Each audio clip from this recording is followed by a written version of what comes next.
May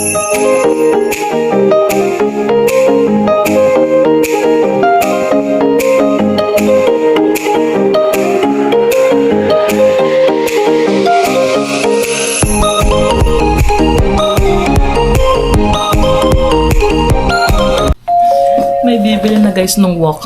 Binenta ko ng actually $55. Pero tinawaran niya ng $50. So, ayan. Diba? Na buy and sell. Parang magkano ko ito bilhin sa superstore? 44. Not bad. 50 niya bibilin. Packet. Awa ka na lang natin. Kumakain ako eh. Sakto nag-message ng paakyat.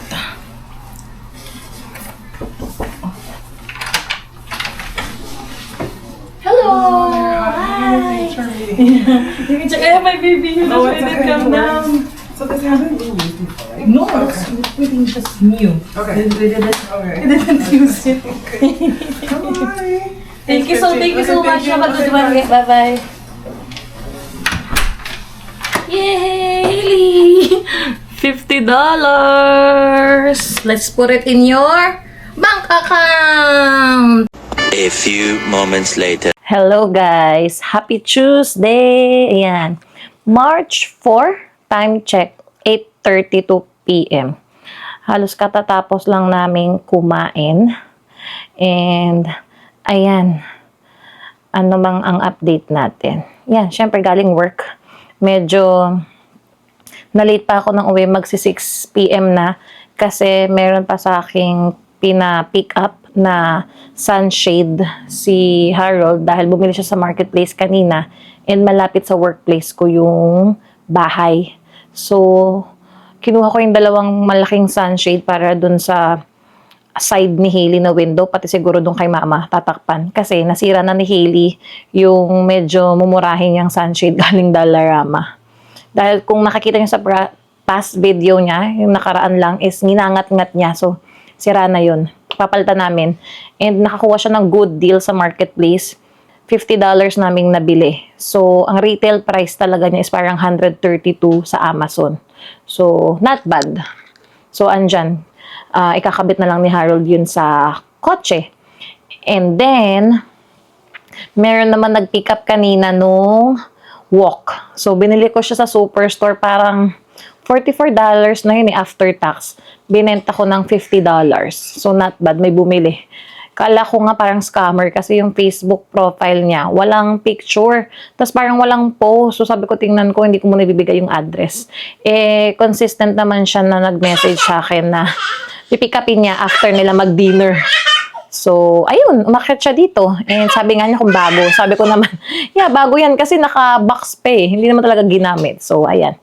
May $50 tayong nabawi. Parang doon sa binili namin kanina sa marketplace, nakabawi tayo ng $50. So, ayun. And yung isa pang naibenta ko recently sa McDo is yung toy nila. Actually, hindi toy eh. Pokemon cards. Dahil parang nag-crave din ako nung isang araw ng pancake ng McDo. Bumili si Harold. So, in-order niya Happy Meal na pancake, which is much cheaper. May kasamang dalawang toy. Tag-isa kami ni mama ng pancake. So, wala pang 1 week. Naibenta ko din sa marketplace ng tag $5 yung card na yun. Same card lang naman siya guys. Eh, may bumili dalawa. Isang tao lang. So, naka $10. So, ayun. Nabawi namin yung pinang Happy Meal namin na pancake. Hindi ko alam kung rare yung cards na binibigay nung McDo. Pero may mga bumibili rin talaga guys. And I've heard yung mga rare cards din daw parang $50 pataas. Kasi kanina, nung lunch break naman, nagpunta ako sa McDonald's. Iba yung, ano nila doon, Pokemon cards, ibang klase din. So sabi ko, rare cards ba yun? Eh, sabi sa akin ng isang Pilipino doon, yung cashier nga kausap ko, nakapagbenta ako sa marketplace, which is nakagain ako ng $10. So, ayun lang naman guys. Ayan o, si Hailey o, nagkakalat na naman. Naku, nakatayo na dun sa bin. Lalalala. Magpapalit na yan ng damit, guys. And shout out Tita Pressy and Tito Boy. Ka-video call namin sila kanina. Ayun, nakita si Hailey eh. Nagbe-bless. Saka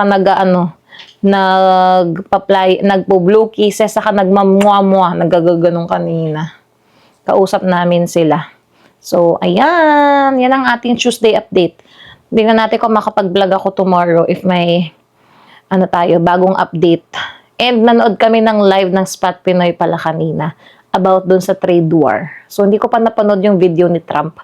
Parang nag-live daw si Trump kanina or parang may nag-speech or something na may, I don't know. Hindi ko pa siya nakita. So, ayan.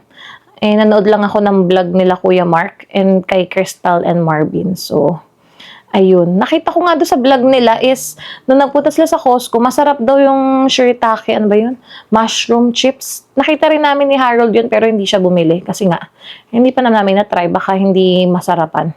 Kasi last time, yung wasabi na chips na binili ni Harold, hindi siya nasarapan. So, ayun, pero tinatry niyang ubusin. Sayang naman kasi. Ayun. And that's it. Bukas ulit guys ang update. Pahinga na kami. So, nag-upload ako ngayon nung isang vlog ngayon, yung open house namin na biglaang 2.4 million. O, diba? Sinong makaka-afford ng bahay na yun dito sa Vancouver? Pero, maganda yung bahay. Wala akong masabi. So, ayan. See you guys tomorrow. Okay.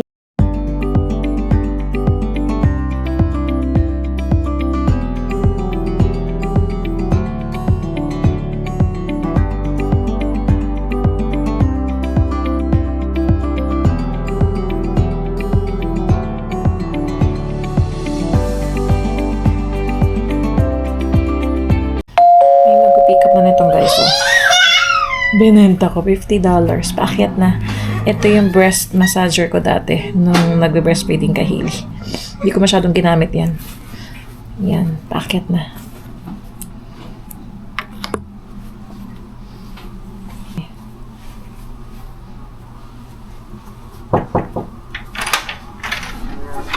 Hello! You're here to pick up this up? You're gonna check first. You have a baby? My wife. Oh, okay. Yeah. Na $50. Yeah. So check it first. I You're know how good? to check it. Okay. So that's okay. It's on the picture. Yeah. Thank you so much. Okay, Yeah. thank you. Bye. Say bye. Say bye. 20, 30, 40, 50. Yay! Naka $100 tayo guys. 2 days lang sa marketplace. Yay! May pera si Mommy! Happy Wednesday! Hello guys! Today is March 5. Yung isa tuwan-tuwa dun. Time check guys, 7:37 p.m. Update lang tayo. Ayan. Meron tayong nabiling dalawang hyaluronic acid 2% plus B5. Nag-hoard na. Pero dalawa lang naman pinabili ko. Yung ka-work ko kasi, yung wife niya, nagwo-work sa Sephora. So, naka 30% off tayo guys sa isa. So, sabi ko, bilan ako ng dalawa. So, binayaran ko lang dito is $33.08. Yung ingay nung isa, oh. So, ayan guys. Not bad, diba? Kasi wala akong discount pag binili ko siya sa Sephora. Dahil ang Sephora, guys, ngayon, nagkicarry na sila ng The Ordinary. So, ito talaga yung nasimulan ko na din parang skincare. Until now. Ayan. Maganda to, guys. Binuksan ko nga yung isa eh. So, 60 ml na tong kinuha ko para meron na akong stock dito. Kasi yung huli kong box nito is ginagamit ko na ngayon. Nabuksan ko na. So, I need.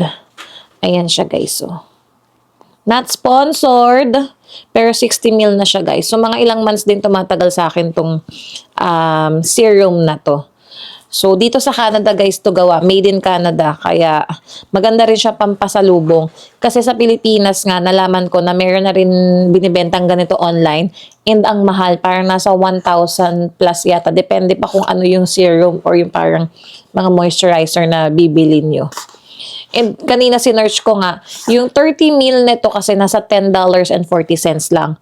Which is parang 416 pesos. Nung tinignan ko sa online, 690 pesos guys yung binibenta. So parang may $200 difference din. So mas mura pa rin talaga sa dito sa Canada. So ayan. Iyan ang ating nakuha kanina. So, if ever gusto ko magpabili ng pabango, di ba? 30% off sila. Basta ang bibili nito is yung employee na taga Sephora, tapos babayaran na lang namin. So, ayun. Si Hailey, ano ginagawa ni Hailey? Gawa ng patutang yan. May dinadampot. Ganyan niya, mabilis makadampot ng something. Kaya kami tinitingnan agad yung kamay niya kasi isusubo niya agad. So, ayun guys, busy na naman kami sa work.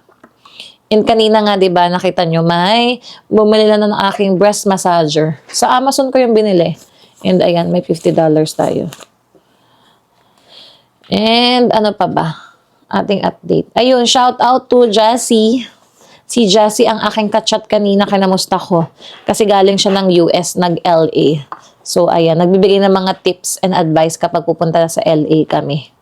Grabe daw, ang mahal daw ng Disneyland. Mas worth it daw ang Universal Studios sa LA. And ang ganda ng timing nila sa pagpunta kasi mainit sa umaga pero daw malamig sa gabi. Tapos wala naman daw siyang dalang jacket. So, ang ending, napabili ng madaming jacket. Oh, diba? Napa-shopping pa. Hello! So, ayan. And today is Ash Wednesday. Hindi kami nakasimba. Si Mama naka-online na yan.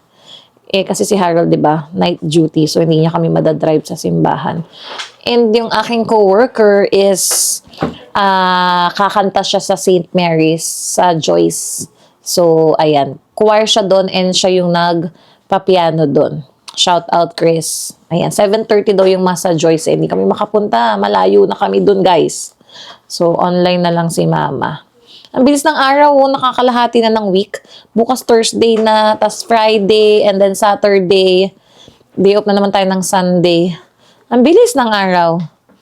Ayan. Ano pa ba ang ating, ganap? That's it lang naman.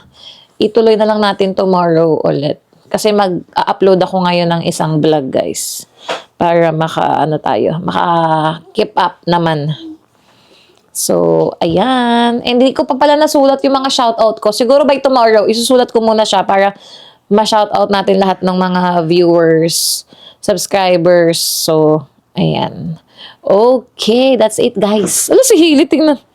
Grabe. Grabe. Huy, what are you doing there? Eat na tayo. Okay, guys.